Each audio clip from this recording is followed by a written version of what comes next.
Hi friends, మనం Kerala style kalathappam ఒకసారి చేసుకుందాం. ఇది చాలా హై ప్రోటీన్ వాల్యూస్ ఉంటుందండి. చాలా బెస్ట్, పిల్లలకి పెద్దవాళ్ళకి ఈజీగా నచ్చుతుంది అండ్ చాలా బలం కూడా. ఇది ఏ విధంగా ప్రిపేర్ చేసుకోవాలో ఇప్పుడు చూద్దాం. దీనికి ముందుగా మనం ఏదో ఒక మెజర్మెంట్ కోసం ఒక గ్లాస్ బియ్యం ముందుగా కడిగి నానబెట్టుకున్నాను. సో ఈ విధంగా నానిన తర్వాత ఒక హాఫ్ డే బియ్యం ఫుల్గా బాగా నానిన తర్వాత దాన్ని మనం మిక్సీ జార్లో తీసుకొని మెత్తగా మనం దోసల పిండి ఏ విధంగా అయితే రుబ్బుతామో ఆ విధంగా మనం దీన్ని గ్రైండ్ చేసుకోవాలి.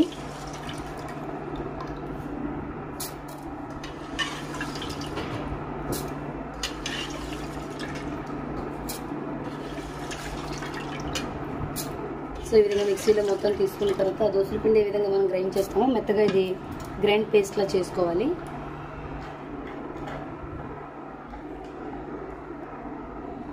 సో ఇదే విధంగా రుబ్బేటప్పుడు మనం ఒక 3 యాలకులు టేస్ట్ కోసం మనం ఇందులో వేసుకోవాలి మిక్సీ చేస్తున్నప్పుడే.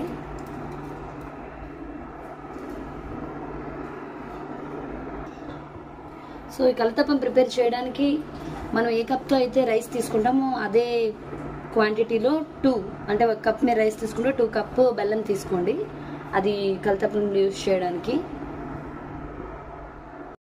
సో ఫ్రెండ్స్, ఈ విధంగా మిక్సీ పట్టిన తర్వాత ఇలా దోసల పిండి కన్సిస్టెన్సీలో వచ్చిన తర్వాత దీన్ని తీసి పక్కన పెట్టి మనం ముందుగా తీసుకున్న కొలిచి పెట్టుకున్న బెల్లం ఉంది కదా, అందులో కొంచెం వాటర్ వేసి దీన్ని పాకం పట్టాలి.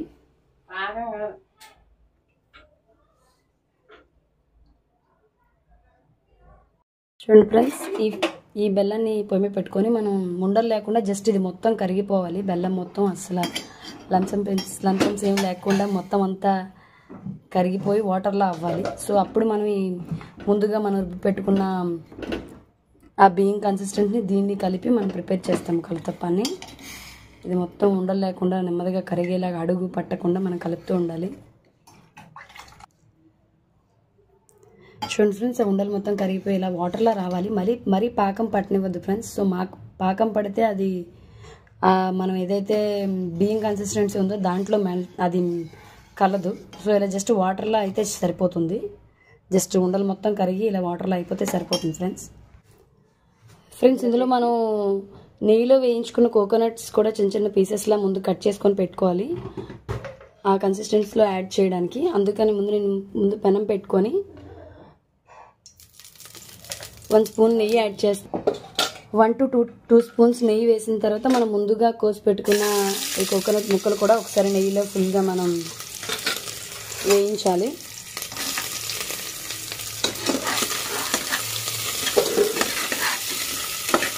అడుగు పట్టకుండా మొత్తం కలిపెట్టుకుని చేయాలి. ముందుగా మనం రుబ్బు పెట్టుకున్న బియ్యం కన్సిస్టెన్సీ ఇందులో మనం బియ్యం కన్సిస్టెన్సీ ఏదైతే ఉందో అందులో ఈ ముందుగా మనం బెల్లాన్ని కరిగించి పెట్టుకున్నాం కదా, అది ఇందులో వడకట్టి వేయాలి. ఎలాంటి డస్ట్ అది ఏం లేకుండా. చూడండి ఫ్రెండ్స్,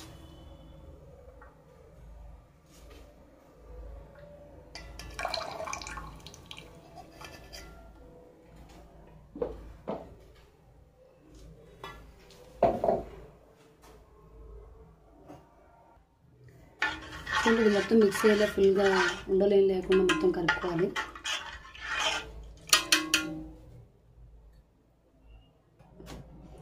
ఫ్రెండ్స్, ఇందులో మనకి అంటే చాలా సాఫ్ట్ కన్సిస్టెన్సీ రావడానికి 1/2 స్పూను బేకింగ్ సోడా వేస్తాము, బేకింగ్ పౌడర్ 1/2 స్పూన్ వేస్తాము అండ్ 1/2 స్పూన్ తిని సోడా కూడా మనం యాడ్ చేస్తాము.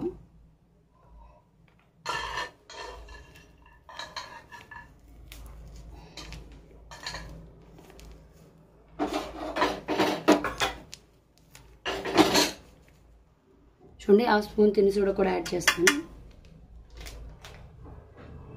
మొత్తం ఉండలు లేకుండా మొత్తం కలపాలి.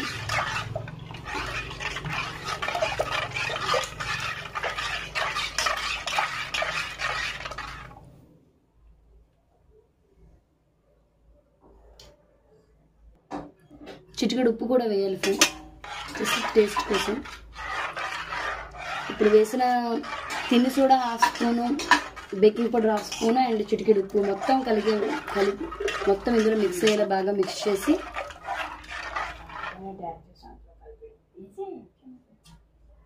ముందుగా మనం నెయ్యిలో ఈ కోకోనట్ వేయించుకొని కొంచెం బ్రౌనిష్ కలర్ వచ్చేంత వరకు వేయించుకున్న తర్వాత ఈ ముందుగా కలిపెట్టిన ఈ మిశ్రమం ఏదైతే ఉంటుందో అది మనం ఇందులో యాడ్ చేయాలి.